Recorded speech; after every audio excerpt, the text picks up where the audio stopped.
Gracias a nuestros hermanos en el tiempo de la alabanza por ese tiempo que nos guiaron a entonar esos cantos para Cristo. Como usted sabe, pues me gustan los cantos actuales, pero también me gusta mucho los que cantábamos en el tiempo de la juventud, y gracias por ese tiempo que nos guiaron para adorar a nuestro Señor Jesucristo. Y sí, como dice nuestro hermano Robert hace un momento, pues Cristo es lo más importante. Él es el centro de la iglesia, la cabeza de la iglesia, Él es la piedra angular de la iglesia. Entonces, Cristo, lo más importante. Bueno, hermanos, llegando a este tiempo tenemos la predicación y el tema es Cristo y el divorcio, el tercer caso de estudio. Entonces, como usted se podrá dar cuenta, este es un tema delicado para el cual quiero pedirles de su mayor paciencia y comprensión mientras vamos explicando lo que dicen las Escrituras. Y me he propuesto ser fiel a las Escrituras, hermanos, aunque algunas de las cosas que voy a decir no son ni populares en el mundo, ni populares en muchos círculos cristianos. Entonces, el tema que voy a tratar el día de hoy, pues es con respecto al divorcio. Y la situación en nuestro país nos muestra que este no es un asunto de poca importancia. Quiero compartir algunos datos en relación con matrimonios y divorcios que nos proporciona el INEGI.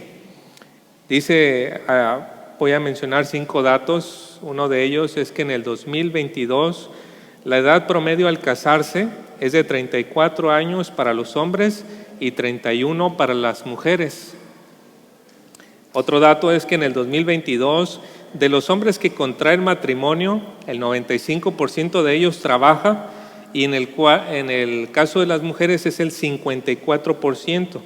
Las 3 principales actividades que desempeñan son empleados, trabajadores por su cuenta y obreros. Eso es un dato importante para lo que voy a estar enseñando en un momento. En Baja California Sur hay 43 divorcios por cada 100 matrimonios. A nivel nacional, el 33.5% de los matrimonios se disolvió legalmente después de 20 años de matrimonio. El 46.1% entre los 6 y los 20 años, el 18.7% entre el primero y el quinto año, y 1.5% duró menos de un año. La edad promedio para el divorcio en mujeres es de 40.6, o sea, a los 40 años, mientras que la edad en los hombres es a los 43.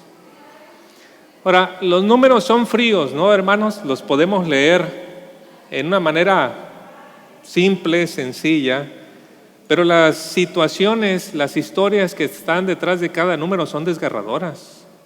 Cada situación detrás de estos números es una situación muy triste, y la condición de nuestro país nos lleva a prestar atención sobre este tema y echar luz con la palabra de Dios en qué nos dice acerca del tema del divorcio. Así que vamos a estar viendo eso en las palabras de nuestro Señor Jesucristo en Mateo capítulo 5, donde le quiero pedir por favor que me acompañe. Mateo capítulo 5, y vamos a estar con los versículos 31 y 32.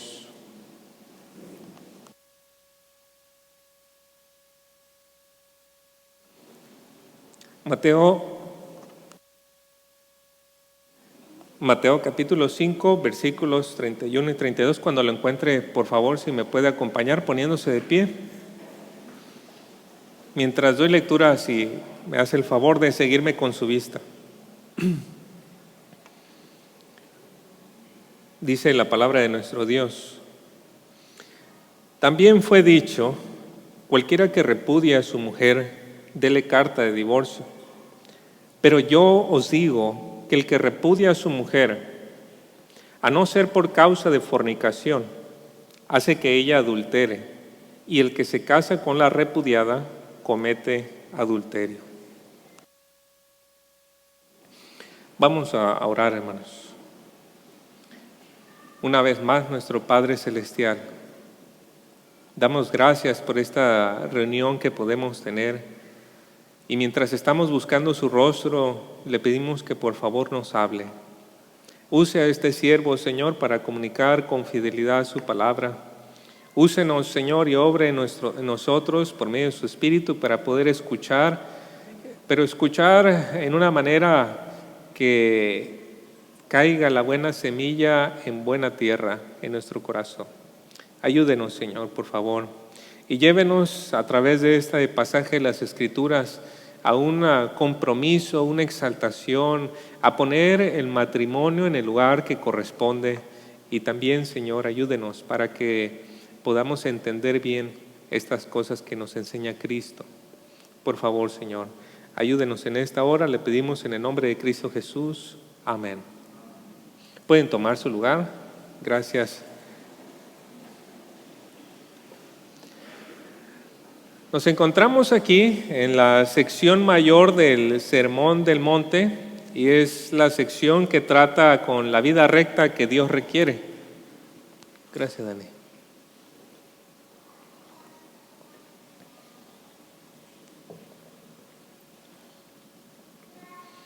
Estamos con la sección de la vida recta que Dios requiere. Hemos dicho que el Sermón del Monte se divide en 3 partes, ¿no? La primera, que tiene que ver con las características del ciudadano del reino de Dios. Cristo ha venido anunciando el reino de Dios. La segunda parte, que tiene que ver con cómo debe de ser la conducta de un ciudadano del reino de Dios, cómo debe de ser su vida en rectitud conforme a la ley de Dios. Y finalmente la última sección, en el capítulo 7, tiene que ver con las opciones que se presentan: el camino estrecho, la puerta, ser un árbol de frutos buenos o árbol con frutos malos, etc. Bueno, nosotros estamos en la sección de en medio. ¿Cómo es la vida recta que agrada al Señor? Y nuestro Señor ha venido recogiendo los dichos populares o la creencia popular de aquel entonces y diciendo: esto es lo que ustedes han escuchado. Pero ahora Él empieza a dar la interpretación de la ley, la interpretación correcta de lo que Dios quiso decir. Y si ustedes recuerdan, por ejemplo, el Señor se ha pronunciado no solo en contra del asesinato. Has oído que se dice: no matarás. Pero el Señor se va más a fondo al espíritu mismo de la ley. Es decir, no solamente tienes un problema si no creas que estás bien si no matas. Tienes un problema si desde tu corazón ya has traído un odio en contra de una persona. Entonces desde ahí ya tienes un problema. Luego otra creencia popular: mira, no oíste que fue dicho, no adulterarás. Entonces las personas creían que simplemente con el hecho de no adulterar, pues ya estaban bien delante de Dios. Pero Cristo va más a fondo y dice, pues que si tú miras a una mujer para codiciarla en tu corazón, ya adulteraste contra ella. Entonces Él va al fondo del asunto. Ya ha presentado 2 casos en los versículos anteriores y vamos entonces con el tercer caso, el caso que tiene que ver con el divorcio. Y el Señor no solamente se va a pronunciar en contra del divorcio, sino contra una actitud errada del matrimonio y una actitud errada hacia la mujer. Así que quiero presentar esta enseñanza señalando 2 puntos, hermanos. Primero, entender un poquito mejor la creencia popular de aquellos entonces. Y en segundo lugar, hablarles acerca de la declaración de Cristo en el versículo 32. Pero yo os digo, veamos la primera, hermanos. La creencia popular. Note usted el versículo 31, si me acompaña con su vista, dice: también fue dicho, cualquiera que repudie a su mujer, dele carta de divorcio. Y es que en aquellos tiempos existían 2 escuelas de pensamiento que formaban la creencia popular de Israel. Una era la creencia o la enseñanza de un maestro llamado Hillel y la otra era del otro maestro llamado Shammai. Y ambos, basados en el pasaje de Deuteronomio 24, que habla acerca de la indecencia, tenían diferentes puntos de vista acerca de qué era indecente en una mujer, causa por la cual ellos o un varón se podía divorciar de ella. Entonces, había el mismo pasaje, pero una diferencia entre ellos. Y mire, podemos verlo ahí en la pantalla, el pasaje de Deuteronomio 24:1 que nos dice: cuando alguno tomare mujer y se casare con ella, si no le agradare por haber hallado en ella alguna cosa indecente, le escribirá carta de divorcio y se la entregará en su mano y la despedirá de su casa.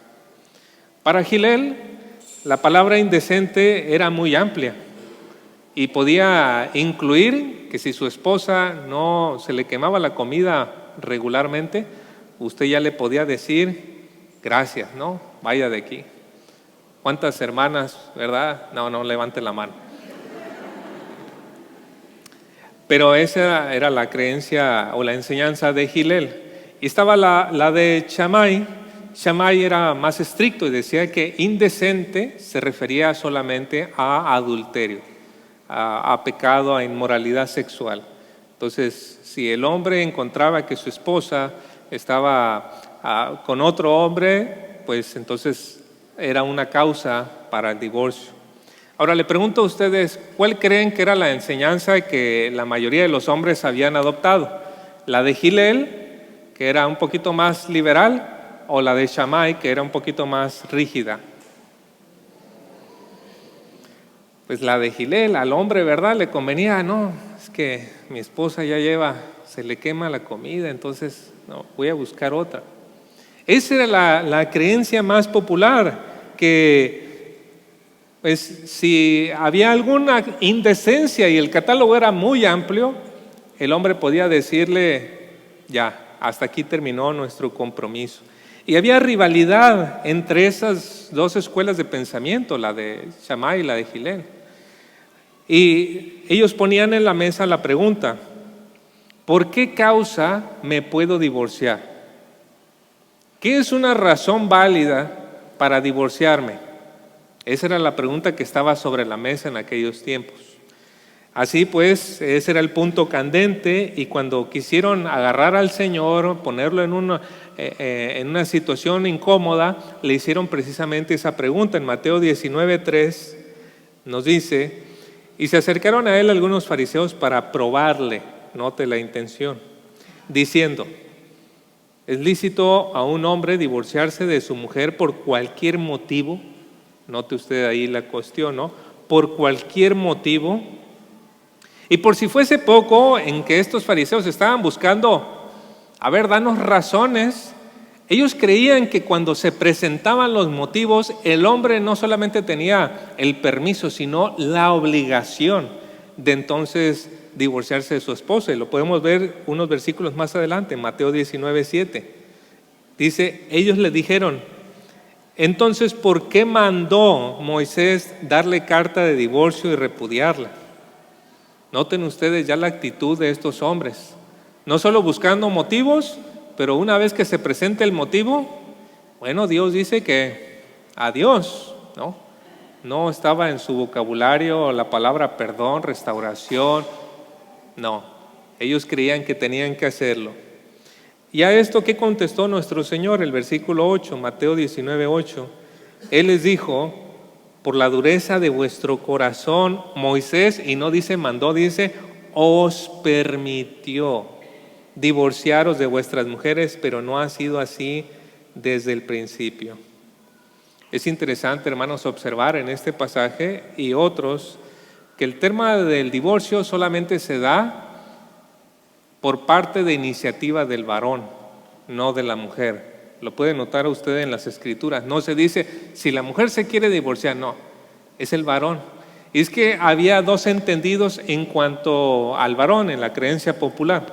Primera, el varón con todas las acciones que hacía no podía afectar la relación de matrimonio. Era una creencia popular. Es decir, si el varón andaba ya con 100 mujeres, pero él quería seguir casado, estaba bien. Él no podía afectar la relación, era la mujer la que podía meter el problema dentro de la relación. Y una segunda creencia que había es que el hombre era el único que se podía divorciar y no la mujer. Ahora, estas condiciones, aunadas a otras creencias populares, ponían a las mujeres en situaciones vulnerables. ¿Por qué? Porque el sustento de la mujer, la protección de la mujer provenía completamente del varón. La mujer se dedicaba a su casa, hacía pues los quehaceres, las cosas, la comida y todo eso. Y si un varón le decía a la mujer, ya no te quiero aquí, ella tenía que salir sin techo, sin trabajo, tal vez con hijos, sin protección, una situación verdaderamente difícil. Si la cosa era difícil para la viuda, para la mujer despreciada era mucho peor, porque por lo menos la viuda se quedaba con la casa, pero la mujer despreciada se quedaba en la calle, allí, sin el sustento. Y por eso muchas mujeres en los tiempos del Señor Jesucristo eran prostitutas, no por gusto, sino por la difícil situación de que muchos hombres las despedían de sus casas, las corrían y las dejaban en esa situación de calle. Y la mujer tristemente era orillada y los varones en muchos casos se aprovechaban de esa situación para que la mujer pudiese tener su sustento. Y en nuestro país, hermanos, ¿ha sido diferente? No tanto, ¿verdad? La mayoría de las esposas solamente más antes se dedicaban a las labores de la casa. Y si el marido se separaba o se divorciaba de ella, la mujer quedaba con muchas dificultades para continuar. Y por lo general, ¿qué hacía el hombre? Se separa, deja a la esposa con 2, 3, 5, 7, 9 hijos y ella allá, pues que se las ingenie como puede, ¿verdad? Entonces, luego, ¿qué pasaba con la mujer divorciada? Hacían un evento, alguna fiesta familiar y no la invitaban. ¿Por qué? Porque existía el temor de que la mujer divorciada se pusiera a seducir al marido de algunas de las que estaban casadas. Entonces, en México se vivía mucho esa parte del estigma de la mujer divorciada, cuando en algunos casos no era culpa exactamente de ella. Entonces, de esa manera, muchas mujeres tuvieron que soportar un trato muy difícil de parte de los hombres, ser golpeadas, ser maltratadas, ser encerradas, muchas veces por causa de celos e inseguridades de los hombres aquí en México. Y llegaron o han llegado a experimentar muchas cosas así. Y si bien es cierto que nuestro país ya tiene una cierta diferencia en cuanto a eso, como ya lo vimos, el 54% de las mujeres ya puede tener un trabajo, bueno, todavía existe rezago y todavía existe un lastre que venimos arrastrando de esas cosas que sucedieron hace 50, 60, 80 años atrás. ¿No es cierto, hermanos? Entonces, en muchas de las situaciones en el día de hoy, la mujer se sigue quedando todavía con toda la responsabilidad de los hijos, el varón no se hace responsable de la pensión y ella entonces tiene que trabajar, hacer quehaceres, dedicar tiempo para sus hijos y si le da un poquito de tiempo, pues llorar un poco por la tristeza que está experimentando, ¿no? Por eso la mamá luchona. Bueno, nuestro Señor tiene algo que decir, hermanos.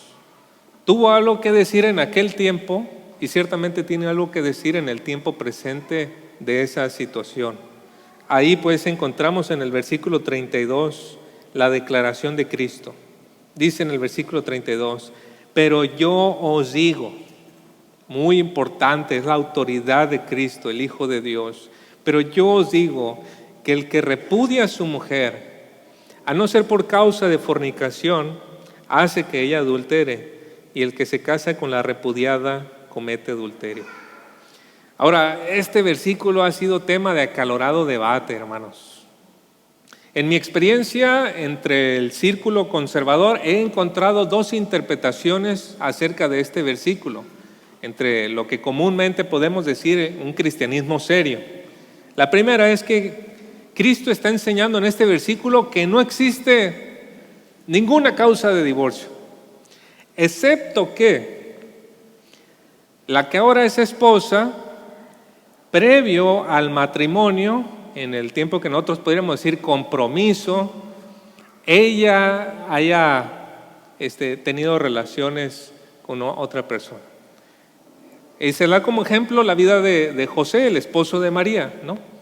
Él encuentra que pues ella está embarazada y ellos ya tenían un compromiso de matrimonio, lo que en aquel tiempo pues ya se consideraba un matrimonio. Y dice que José, siendo un varón justo, quiso dejarla en secreto.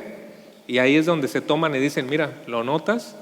Ahí puedes verse que José todavía estaba bien con Dios y quería divorciarse de su esposa, porque en ese tiempo así se consideraba ya el divorcio. Entonces, esa es la primera interpretación, que solamente si la que era tu prometida en ese tiempo fue infiel, entonces ya una vez que te casas y descubres eso, puedes divorciarte. Esa es una. La segunda interpretación enseña en que Cristo dijo que únicamente la inmoralidad sexual es causa de divorcio en un matrimonio. Y ahí pues cabe el adulterio, pero también cabe cualquier otro pecado persistente más o menos de esa índole, de la inmoralidad sexual. De acuerdo con las interpretaciones, las palabras de nuestro Señor tenían el propósito de salvaguardar el matrimonio, y su enseñanza sería más acorde con la enseñanza de Shammai. Pero permítame expresar una interpretación menos común, pero que igualmente es conservadora y le da lugar al matrimonio y le da lugar a la mujer, y me parece a mí que es la interpretación que le hace más justicia a nuestro texto. Pero antes de poder compartir con ustedes esa parte, déjenme dejar una cosa en claro, que yo no quiero que digan, el pastor está a favor del divorcio. No estoy diciendo esto. Quiero dejar en claro algunas cosas que Cristo señaló claramente. Primera de ellas, la posición de Cristo frente al divorcio es la misma que Dios tiene acerca de él. Dios aborrece el divorcio. Malaquías 2:16, ¿qué nos dice, hermanos? Más claro no se puede. Pues yo, hablando del Señor, ¿verdad? Yo odio el divorcio, dice en la Nueva Traducción Viviente. Dice el Señor, Dios de Israel, divorciarte de tu esposa es abrumarla de crueldad, dice el Señor de los ejércitos celestiales. Por eso, guarda tu corazón y no le seas infiel a tu esposa. Y es que el divorcio causa mucho daño, ¿no es cierto, hermanos? Causa mucho daño a la pareja, entre ellos. Pero es como esa piedrita que lanza uno en un lago tranquilo.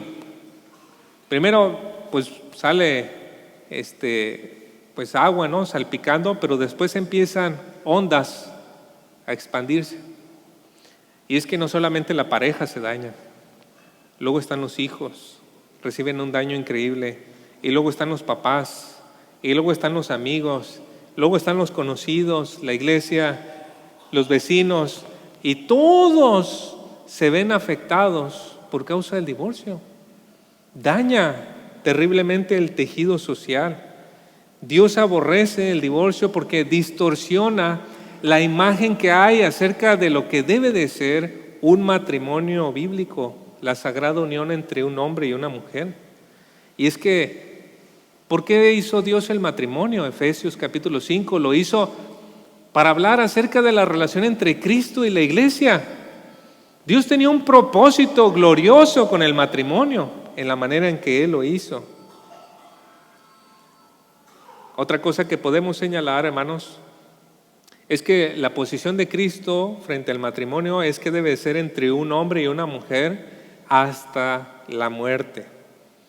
Dios instituyó el matrimonio para que fuese la relación más profunda en la tierra. Mediante el matrimonio, el hombre se une a la mujer y forman, ¿qué, hermanos?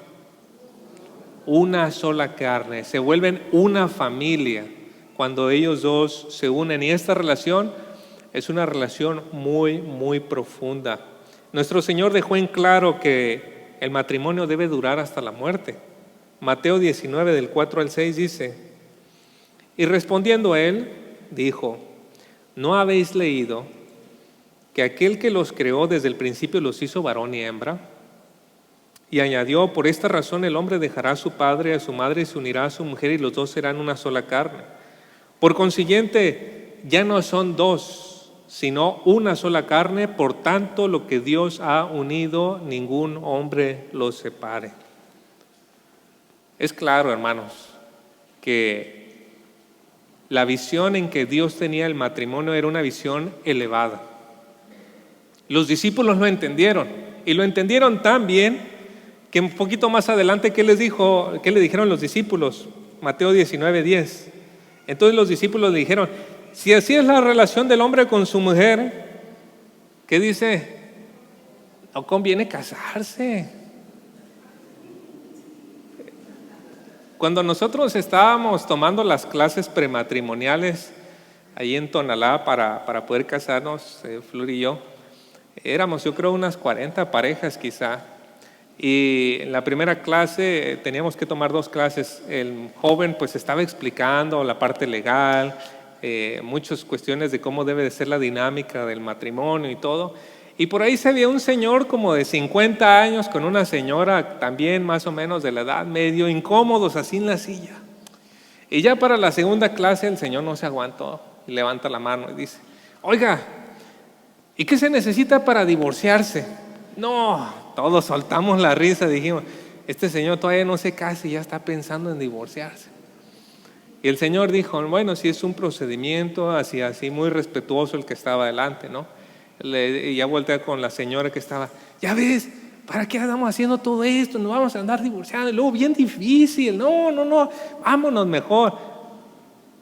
Esa es una triste y pobre visión del matrimonio. Los discípulos la tenían. No, si va a hacer ese compromiso, no, ¿para qué? ¿Para qué? Hay una visión muy pobre. El matrimonio del Señor estaba diciendo, esto es. Y una vez que hemos notado la posición de nuestro Señor respecto al divorcio, al matrimonio, ahora sí miremos el versículo 32 con más cuidado. El Señor en el versículo 32 está interpretando correctamente la enseñanza de Deuteronomio capítulo 24. Dijimos que los Shammai, Hillel, tiene una interpretación distorsionada. El Señor va a dar la interpretación correcta. ¿Y cuál es esa? Bueno, primero veamos Deuteronomio 24 en su contexto, versículos 1 al 4. Dice ahí, cuando alguno toma una mujer y se casa con ella, si sucede que no le es agradable porque ha encontrado algo reprochable en ella y le escribe certificado de divorcio, lo pone en su mano y la despide de su casa. Y ella sale de su casa y llega a ser mujer de otro hombre. Si el segundo marido la aborrece y le escribe certificado de divorcio, lo pone en su mano y la despide de su casa, o si muere este último marido que la tomó para ser su mujer, al primer marido que la despidió, y aquí es donde es el punto principal, no le es permitido tomarla nuevamente como mujer, porque ha sido menospreciada. Pues eso es abominación ante el Señor, no traerás pecado sobre la tierra que el Señor tu Dios te da por heredad. Es decir, hermanos, la ley en este punto no estaba diciendo, mira, esta es la causa de divorcio. La ley en este punto lo que estaba haciendo era proteger el matrimonio de la perversión y proteger a la mujer de la desgracia sin remedio. Ustedes lo pueden notar en el hilo de pensamiento de ahí. Está diciendo, si la despides y le escribes carta de divorcio, no la puedes volver a traer. Tú ya la has menospreciado de una forma horrible, la has humillado, la has expuesto públicamente. No quieras volver y aprovecharte de la mujer que tú ya rechazaste de una forma tan terrible. Aquí vemos en la ley de Dios que Él está protegiendo el matrimonio. Él está protegiendo que la unión debe darse en una forma correcta y una manera para siempre. Pero también está protegiendo a la mujer de seguir siendo menospreciada. En cuanto a que la ley protegía a la mujer, se entiende en el hecho de que el marido debía de extenderle una carta de divorcio. Es decir, el hombre no podía agarrar y dejar afuera a su mujer y que la mujer estuviera tocando, oye, ábreme la puerta. No, ya, adiós, no podía hacer eso. El varón tenía que escribir una carta que era un documento, se podía utilizar de manera legal para que si, bueno, ya mi esposo no quiere estar conmigo, ella pueda volver a casarse. Y al volver a casarse pueda tener un varón que le pueda traer el sustento y que le pueda traer protección para ella. Entonces, esta ley estaba ayudando a la mujer a que no se quedara en la calle y tuviera que terminar como una prostituta. Era una ley que le permitía volver a recomenzar su vida. Eso es muy importante, porque el Señor sigue en esa misma línea en el versículo 32. Las enseñanzas de nuestro Señor buscan proteger el matrimonio y a la mujer. Nuestro Señor dejaba ver con sus palabras que al repudiar a su mujer, el varón era culpable de ponerla en una situación de adulterio contra ella. Mire usted ahí en el versículo 32, por favor, dice: pero yo os digo que el que repudia a su mujer, a no ser por causa de fornicación, hace que ella adultere. O que cometa adulterio, dicen otras versiones. Y aquí, hermanos, tenemos que meternos, y por favor disculpen que entremos en una cuestión un poquito técnica, pero el verbo cometer adulterio, bueno, ahí son dos palabras, pero en el griego es un solo verbo, y es un verbo en voz pasiva. Eso significa que es la acción que se comete hacia el sujeto y no la acción que el sujeto hace, lo que sería una voz activa. En este caso, una mejor traducción de ese texto nos diría que si tú despides a tu esposa, la corres, dices vete, tú eres culpable, tanto como el hombre que se aprovecha de ella, tú eres tan culpable de ponerla en esa situación. Es lo que está diciendo el Señor. Al hacer eso y dejarla indefensa en la calle, tú llevas una responsabilidad en las acciones que un hombre venga y se aproveche de su situación. Son palabras duras, ¿no? Son palabras duras, pero el Señor le estaba diciendo: haces que alguien cometa adulterio contra ella. Y la única manera en que el varón puede ser libre de esa culpa es si la mujer previamente ya ha estado involucrado en inmoralidad sexual. Solamente en ese caso el Señor le dice: eres sin culpa. Si ella decidió por su cuenta hacer eso y está viviendo esa vida, tú eres libre de que si ella decide, ese es su camino, es lo que ella ha decidido. Solamente es la única salvedad. Y aquí debemos de tener cuidado, hermanos, de no ser demasiado severos ni demasiado blandos con la palabra infidelidad. Ahí cuando nos dice en el versículo 32, a no ser por causa de fornicación, otras versiones dicen infidelidad. Tenemos que tener cuidado con esa palabra porque esa palabra es muy amplia. Sí tiene que ver con adulterio, pero la palabra griega pornía ahí se refiere a algo mucho más amplio, inmoralidad sexual. Y es que en el día de hoy, pues bueno, ya hay un amplio catálogo de pecados sexuales increíble, ¿no? Entonces la mujer se puede ir con otra mujer, pueden suceder muchas cosas, y en esos casos, pues el varón puede quedar libre de culpa sobre ella. Fuera de la excepción, el Señor buscaba proteger a la mujer de hombres que buscaban aprovecharse de su situación por haber sido repudiadas. Si un hombre quiere juntarse con una mujer que la corrieron de su casa, delante de Dios ese hombre va a ser culpado de adulterio, porque ella todavía le pertenece, vamos a decir, ella todavía es esposa de aquel hombre. Y tristemente, hermanos, pues hay muchos lobos que andan cazando mujeres en esa situación, ¿no?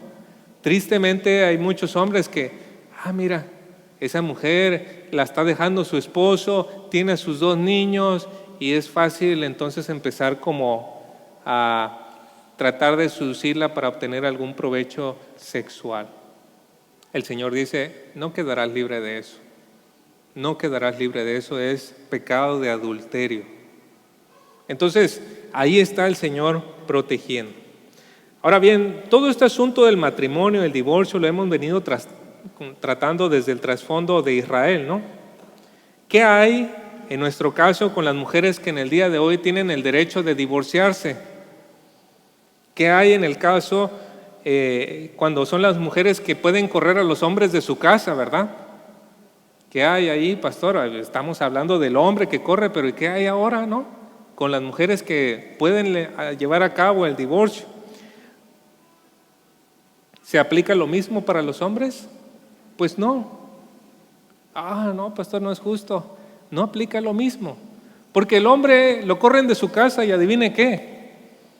Pues puede ir con su mamá, ¿verdad? No, hablando más en serio, el hombre todavía puede tener trabajo. El hombre todavía puede dormir en algún lugar con sus amigos. El hombre no lleva el estigma de la mujer. Un hombre divorciado no lleva ese mismo estigma que lleva una mujer divorciada. Puede seguir trabajando lo mismo, haciendo lo mismo, todo igual. No queda en una situación vulnerable, ¿no? Entonces no es lo mismo. Aquí la enseñanza de nuestro Señor es en ese sentido de proteger a la mujer y proteger el propósito de Dios con el matrimonio. Sobre este entendido tenemos una base para aconsejar a mujeres que viven en una situación de infierno en sus casas, hermanos.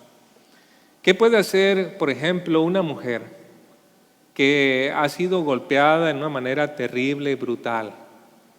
¿No? Las dos primeras interpretaciones dicen: mira, te haga lo que te haga tu esposo, si él te sigue siendo fiel y llevando comida a la casa, no te puedes divorciar. Pero hoy el día de mañana la va a matar. Entonces, respetamos la letra de lo que dijo Cristo, pero siguiendo esas interpretaciones rompemos con el espíritu de esa letra, que es el cuidado de la mujer. Entonces, entendiendo que esta parte Cristo está protegiendo a la mujer, tenemos una base y un plan de acción para aquella mujer que probablemente está sufriendo alguna situación muy difícil, o para aquella mujer que ve que sus hijos corren peligro porque el esposo llega en una situación de mucho odio en contra de los hijos porque no son de él o alguna cosa. ¿Qué puede hacer en esos casos? Bueno, Cristo está preocupado por la integridad de ella y de sus hijos, y sobre esa base puede existir un plan de acción. Pero quiero aclarar una cosa: cada caso es muy particular. Entonces, no queramos aplicar la misma situación a todos, no, cada caso se tiene que ver en una forma muy particular. Ya para concluir, hermanos, no cabe duda que las palabras de nuestro Señor fueron muy revolucionarias para su tiempo. Él tenía una visión muy elevada del matrimonio y una preocupación genuina por las personas vulnerables. Y esas son las dos cosas más importantes que como iglesia debemos abrazar, hermanos. La situación en nuestro país da cuentas de que hay un entendimiento muy pobre del matrimonio. Pero también, hermanos, da cuenta de que todavía seguimos experimentando esta situación del estigma social de una mujer divorciada, incluso cuando una mujer tuvo que soportar muchas cosas difíciles. Que el Señor nos ayude, hermanos, a tener un entendimiento bíblico. Que el Señor nos ayude, que nuestra iglesia tenga matrimonios fuertes que le den gloria a Cristo. Que el Señor nos ayude a que en medio de nosotros reine la paz y el amor. Y que Dios nos guarde de tomar acción a los varones que sea perjudicial para nuestras esposas. Que el Señor nos ayude a poder llevar las cosas bien en el matrimonio. La pregunta no es, hermanos, ¿por qué causa me puedo divorciar? La pregunta es, ¿cómo puedo hacer cosas que ayuden a fortalecer nuestro matrimonio? Esa es la pregunta importante y hay que tratar de responderla. Oremos. Gracias, amado Dios nuestro, por su palabra. es nuestra luz, nuestra guía, Señor. Hemos traído a colación la situación de nuestro país y que seguramente cerca o lejos de nosotros el tema del divorcio ha venido a ser un problema que ha dañado tristemente familias y personas cerca de nosotros. Por favor, Señor, rogamos que usted, que es un Dios que restaura y sana, venga a sanar nuestra tierra, Señor, trayendo en medio de su pueblo, de su iglesia, un fuerte testimonio de que es posible en Cristo vivir en paz, en armonía, en amor, en edificación, aun cuando en el mundo dice que eso no es posible. Ayúdenos, Señor, a tener en alta estima el matrimonio y ayúdenos, Señor, para que eso pueda ser un ejemplo a otros. Gracias. En el nombre de Cristo Jesús. Amén. Que el Señor les bendiga.